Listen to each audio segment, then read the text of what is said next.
Welcome back to In Focus, and it's time now for our Africa Health Network segment. Linord Moudou is off today, but we have a fantastic interview for you that Linord did with Maimah Karmo, a 5-year breast cancer survivor and founder of the Tigerlily Foundation, an organization that is dedicated to changing the young adult breast cancer landscape and seeks to impact the quality of care and lifestyle for young women affected by this disease.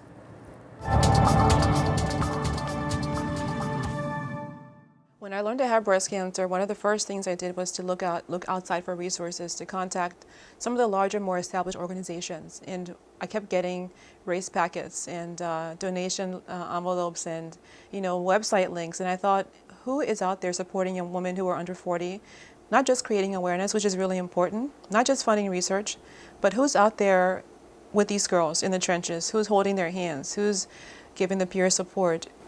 I found myself very alone and scared, and I just one night I was crying and I just said, I'm sick and tired of being sick and tired, and I just prayed to him that if he restored my spirit, I'll give him my life in service. But the goal is that women under 40 are going to get support they need. They're not going to call us and get turned away.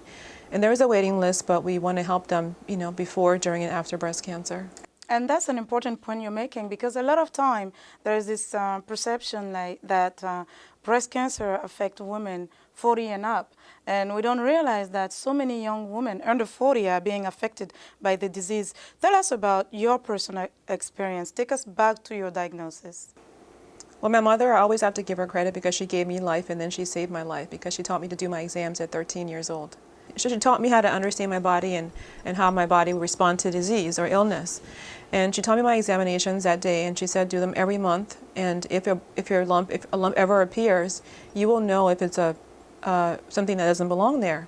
And then one day, I was 31 years old. My daughter was just turning, I think she just turned three.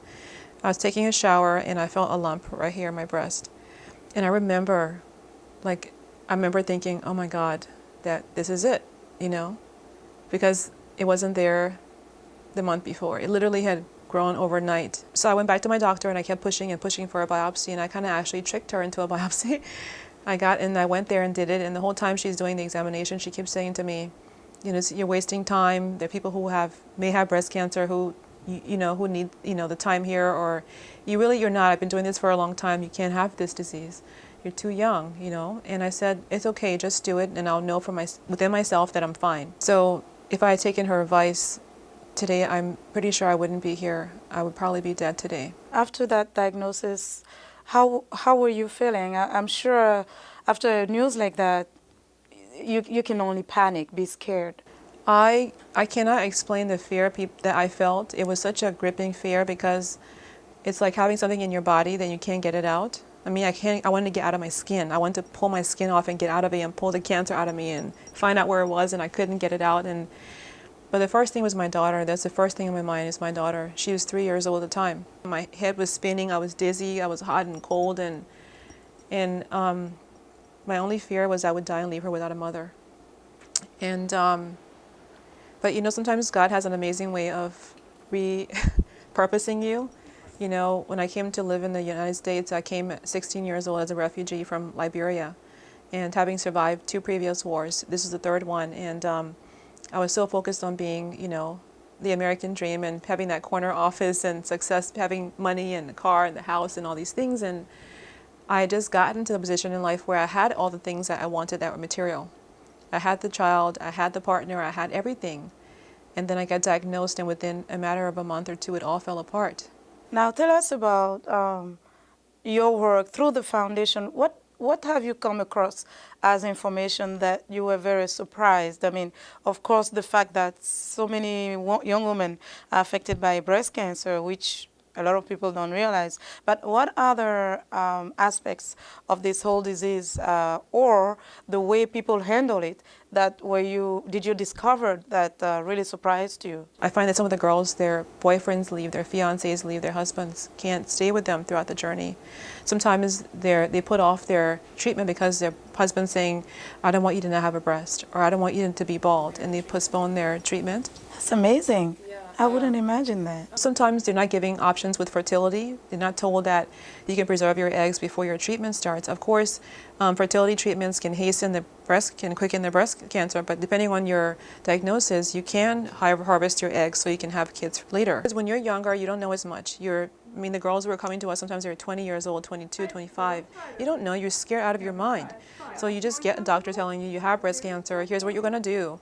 They forget to ask for second opinions, third opinions. They don't know what to ask, what questions to ask in terms of, if the doctor said I should have a mastectomy, maybe I should ask another doctor. He might say to have a lumpectomy, or he might say I could do some kind of, nipple sparing reconstruction. There's so many options that you're not aware of, and because they're so afraid, they want to get the cancer out of them like I did. They kind of just get through the treatment and look back and think, if I had known about this. What should be, according to you, to your experience, the first question that the person should ask the doctor? What's right for me? What are the right things for my body, for my ethnicity? Women of Jewish descent have different kinds of breast cancer and aggression levels and, genetic structure. Women who are African or African American have different kinds of breast cancers and genetic, mutations. So the doctor can't just give a woman a prescription based on her age or what he thinks of. He can't give it to her based on a cookie cutter approach. He has to address each patient based on her background, ask questions, and make them answer all your questions. Don't be afraid to ask. They're a doctor, but they have a responsibility to you as a patient to answer your questions and to empower you and to teach you how to best care for yourself, because you're a partner in your health and healing as well. That was Linord Moudou speaking with Maimah Karmo, a breast cancer survivor and founder of the Tigerlily Foundation. That's our Africa Health Network report for today. And of course, for more health news and developments, be sure to visit our website, africahealthnetwork.com.